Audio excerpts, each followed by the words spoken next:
Hello, c'est HR, ton chroniqueur. Alors ça y est, je viens de terminer la série Fallout sur Prime Video. Forcément, il faut que je t'en parle. Mais avant cela, n'oublie pas, si tu n'es pas abonné, pense à le faire. Let's go! Il était moisi celui-là.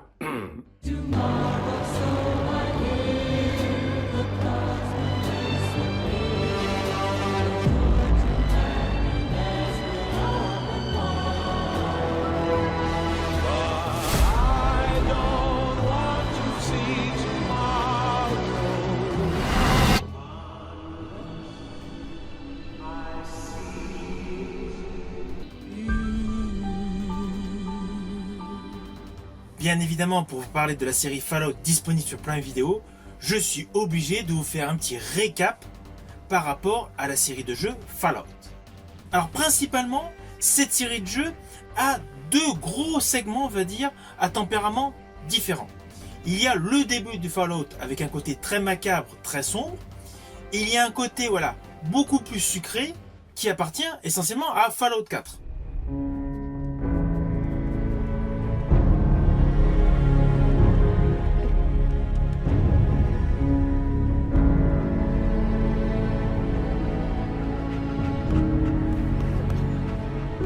Let's go, pal.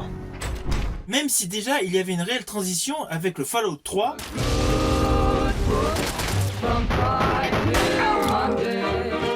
Tout d'abord, pour tous les aficionados de cette saga de jeux Fallout, cette série s'inscrit directement dans le style, dans l'adaptation de Fallout 4.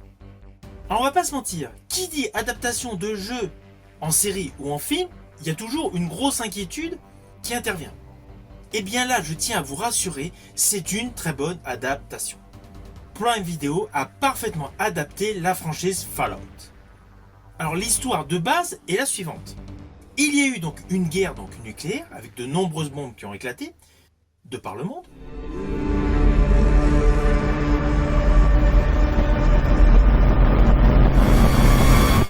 Nous basculons rapidement donc 200 ans plus tard.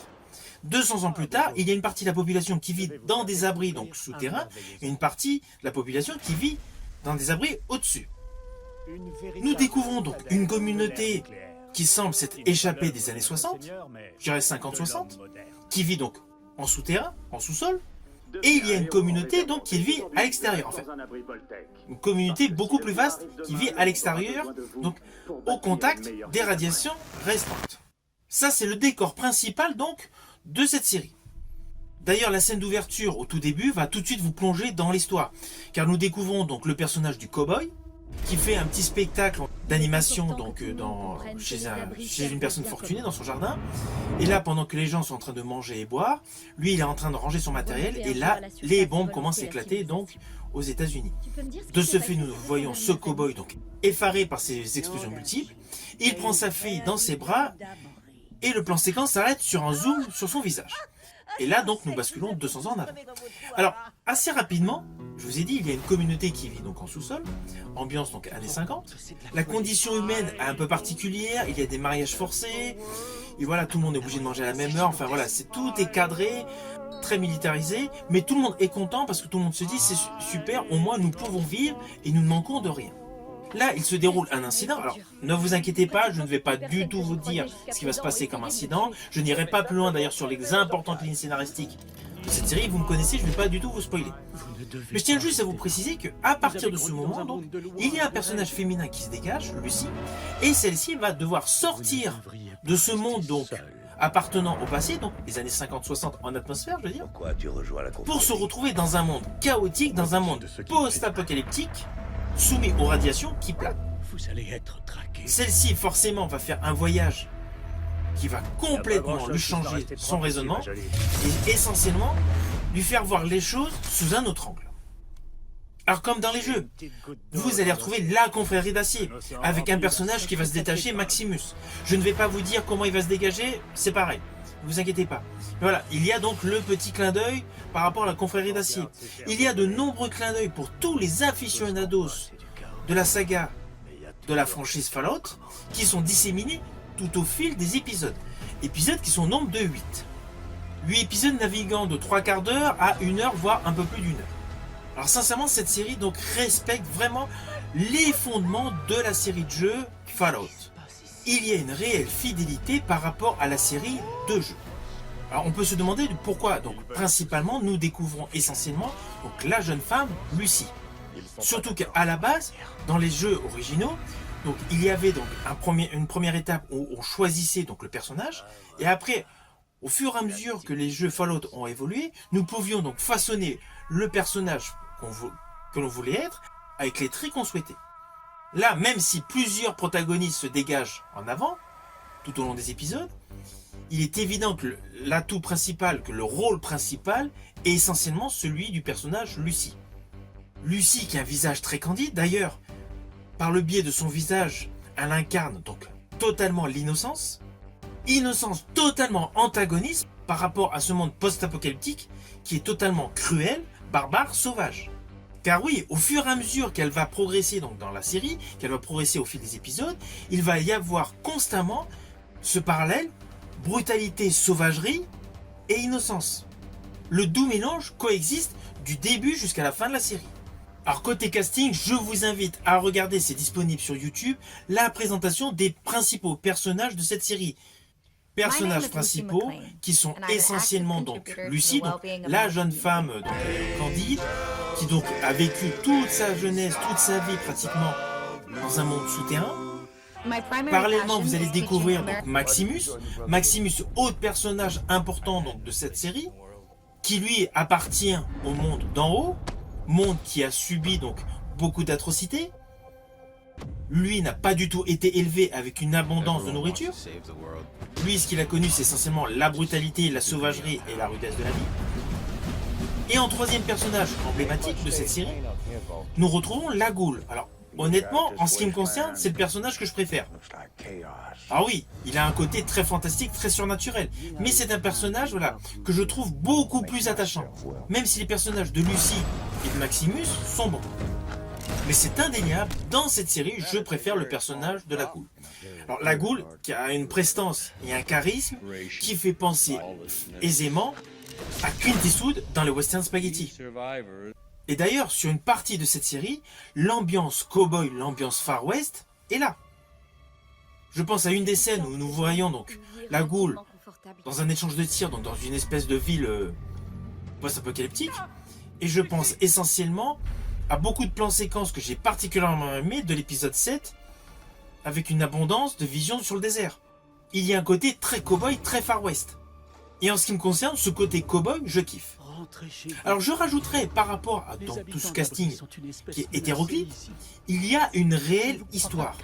Certes, il y a de très bonnes scènes d'action, c'est indéniable, mais j'estime qu'il y a une réelle histoire. Car outre le fait donc, du thème de base qui va donner l'envie donc, à Lucy de s'extirper de ce monde donc, coucouné pour découvrir donc, ce monde post-apocalyptique, il y a divers arcs narratifs qui se déclenchent. Car certes, nous avons ces trois principaux protagonistes, qui sont Lucy, Maximus et la Ghoul. Mais en fait, il y a pléthore de personnages autour. Des personnages qui se posent des questions, d'où une exploitation scénaristique supplémentaire. Je pense notamment à un des individus de l'abri 33 qui se pose des questions sur le pourquoi du comment. Questionnement qui va découler vers un secret. Par ailleurs, nous avons, au fur et à mesure de l'avancée de l'histoire, nous avons de nombreux flashbacks. Car oui, une grosse question s'impose. Le personnage que nous découvrons au tout début de la série, donc habillé en cow-boy, n'est autre que la Ghoul. On le comprend aisément. Sauf que théoriquement, dans l'histoire, il y a eu 200 ans. Mais est-ce qu'il y a vraiment eu 200 ans entre le début et la fin? C'est comme dans d'autres flashbacks, vous allez découvrir certains personnages qui gravitent donc dans ce monde post-apocalyptique, avec une scène que j'ai particulièrement aimée, c'est une confrontation justement avec le personnage du cow-boy, donc qui est acteur et qui fait de nombreuses publicités donc à Hollywood. Un jour, donc, il a un entretien avec une femme. Honnêtement, la qualité scénaristique et surtout l'angoisse que l'on peut ressentir par rapport à cet échange est top. Car cela débouche vers une seconde histoire, voire une troisième histoire. En fait, au fur et à mesure qu'on avance dans cette série, vous allez découvrir de nombreux arcs narratifs qui vont se rajouter autour de nos protagonistes principaux, qui sont déjà liés ensemble par l'histoire d'une tête coupée. Je rajouterai que le fait d'avoir rajouté tous ces petits détails scénaristiques, cela confère à cette série un côté haletant. On va pas se mentir, j'ai enchaîné les 8 épisodes d'affilée. Ah oui, évidemment, entre-temps j'ai dormi, etc. Mais les épisodes, je les ai regardés d'affilée. Je voulais à tout prix savoir comment ça allait se terminer. Et honnêtement, au vu de la dernière séquence de cette série, on se dit qu'une chose. Espérons que Prime Video fasse une saison 2. Alors attention à ce que je vais dire, cela peut s'apparenter à un spoil, mais c'est plus par rapport à des détails visuels. Il y a 2 séquences que j'ai particulièrement aimées, séquences qui jouent essentiellement donc le mélange gore et effets spéciaux. L'un des 2 moments se déroule lorsqu'une personne a donc perdu son pied, on lui installe donc un pied métallique. J'estime que ce côté visuel est extrêmement bien fait. Les CGI sont top. Tout comme une autre personne, donc on lui greffe donc un doigt. La séquence, donc on lui met le doigt avec la différence de teinte. C'est une petite trouvaille make-up, mais honnêtement, cela confère un certain effet. Voilà.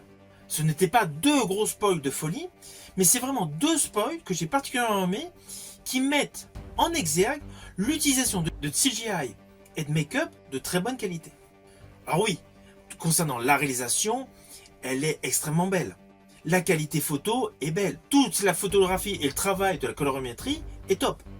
Tous les décors post-apocalyptiques sont superbes. Alors oui, dans le staff qui a participé donc à la réalisation de cette série Fallout, nous retrouvons donc les créateurs d'une superbe série, d'ailleurs j'ai prévu une vidéo, la série Westworld. De ce fait, le côté visuel s'y retrouve. Comme pour la série Westworld, on a une très belle qualité. Même si Jonathan Nolan a essentiellement fait de la réalisation, et que la création de cette série, cette adaptation, c'est essentiellement Jennifer Robertson du Wet et Graham Wagner. Leur travail de création est de toute beauté. Cette série est un excellent produit adapté pour le petit écran.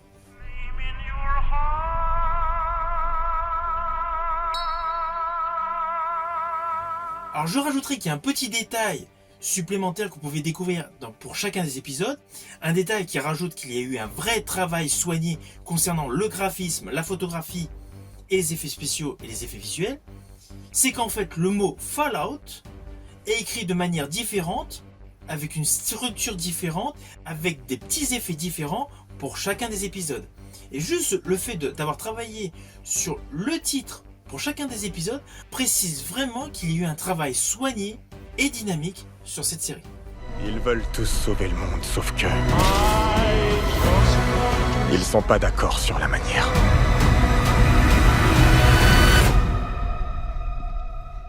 Là, voilà. La petite tueuse.